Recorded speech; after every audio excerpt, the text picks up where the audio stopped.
Ya, dan kita lanjutkan kembali perbincangan kita masih bersama dengan Ibu Dewi Bu Dewi, Fortuna. ya ini menarik sebetulnya. Ketika masyarakat menganggap bahwa Lee Kuan Yew adalah father of the nation, Lee adalah Singapura dan banyak sekali pujian, mungkin masyarakat juga perlu tahu sebetulnya Singapura sebelum menjadi Singapura yang kita kenal sekarang, makanya terus Lee Kuan Yew dipuji, ini sebetulnya seperti apa kondisinya? Ya, Singapura itu dulu kan satu pulau yang dikembangkan oleh pemerintahan kolonial Inggris menjadi port. Yang betul-betul bapak Singapura itu sebenarnya adalah Stamford Raffles, ya. Jadi ceritanya ketika itu Inggris yang menguasai wilayah Malaysia dan kemudian juga Indonesia sebentar itu berada di bawah Inggris ya ketika perang Napoleon. Itu mengembangkan port itu di Penang dan satu lagi juga di Bengkulu di sini dan ada di Malaka ya. Nah, bukan di Singapura ya? Bukan. Singapura waktu itu namanya masih Temasek ya. Itu hanya satu pulau, sleepy port gitu lah. Sleepy fishing village ya, sleepy port yang dimiliki oleh Sultan Johor. Nah, ketika Indonesia harus kembali ke Belanda, Singapura, Inggris kan kehilangan Bengkulu juga. Dia mengusulkan supaya untuk memudahkan transportasi lebih strategis menggunakan Selat Malaka. Ya, maka dia mengusulkan supaya Singapura yang dibangun. Ini Raffles ya? Ini Stamford Raffles. Jadi sebenarnya kalau dikatakan siapa yang memiliki vision untuk mengembangkan Singapura sebagai satu port komersial internasional untuk transshipment itu adalah Inggris, Stamford Raffles, dan di bawah Inggris itu pemerintah Belanda pun, kemudian pemerintah Indonesia yang baru merdeka selalu menggunakan Singapura sebagai tempat kita mengekspor. Kita kan tidak memiliki pelabuhan-pelabuhan yang besar, jadi selalu mampir ke sana. Logistiknya itu, warehousesnya, gudang-gudang itu ada di Singapura. Ya, jadi seperti itu yang baru dikembangkan oleh Lee. Dan artinya pada saat itu waktu Raffles punya visi seperti itu belum betul-betul terbangun. Dia sudah kan itu tahun 18-an, 19-an ya. Dibangun oleh Inggris. Jadi kemudian naval base-nya Inggris.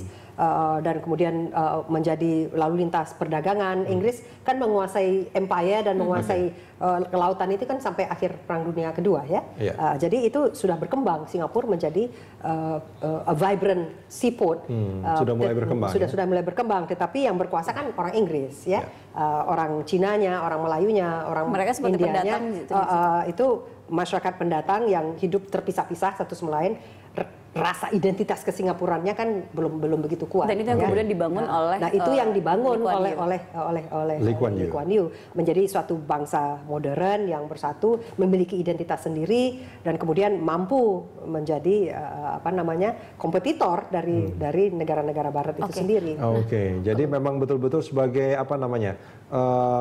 pembentuk bangsa Singapura sendiri. Iya, jadi nation state Singapura itu. Jadi makanya dia bapak bangsa dan negara Singapura ya.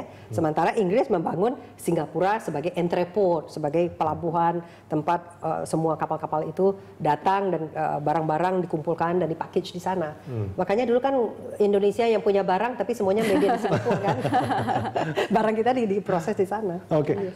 Artinya bisa dikatakan di sana kan ada beberapa ras gitu ya, ada Tiongkok, ada Melayu, ada India segala macam. Itu ketika mereka saat ini kondisinya betul-betul memang ketika nation itu ada, mereka tidak pernah menyebut bahwa dia keturunan mana, tapi mereka adalah Singapura. Ya, masih keturunan orang India, dia kan punya ada tetapi mereka itu bangsa Singapura. Walaupun terus terang saja harus diakui ada perasaan diskriminatif. Orang Melayu misalnya di Singapura itu tidak akan pernah menjadi panglima militer tertinggi di sana.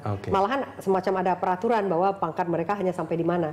Karena seolah-olah ada kekhawatiran kalau nanti panglima tertingginya itu dari Melayu, kalau seandainya konflik dengan Malaysia, dengan Indonesia itu ada konflik of interest. Masih ada hal-hal saya sempat membaca juga salah satu artikelnya yang menyebutkan bahwa salah satu pernyataan dari Lee Kuan Yew juga mengatakan bahwa kenapa dia sangat membuat di Singapura itu tidak begitu bebas, karena yang ditakutkan adalah ketika itu diberi kebebasan itu pasti konflik antar ras, konflik antar etnis itu akan mungkin bisa muncul seperti itu.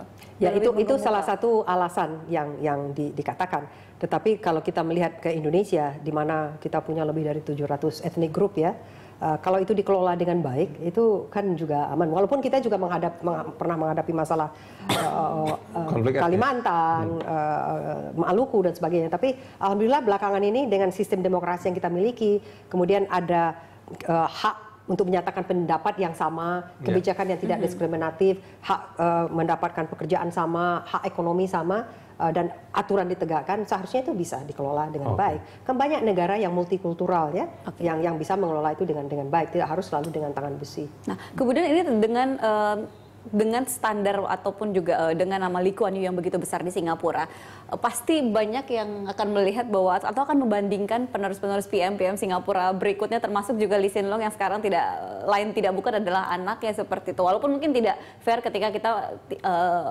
apple to apple compare-nya seperti itu, nak. Ya memang tantangan berbeda.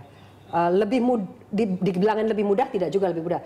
Lee Kuan Yew harus meletakkan dasar-dasar negaranya, membangun bangsa, membangun negara dan sebagainya. Dari barang yang mungkin belum jadi menjadi jadi, itu akan lebih kelihatan ya. Tetapi melakukan renovasi terhadap sistem yang sudah ada itu barangkali tidak kelihatan cepat. Mungkin perubahan-perubahan yang ada itu hanya bisa incremental, tidak bisa terlalu revolusioner ya.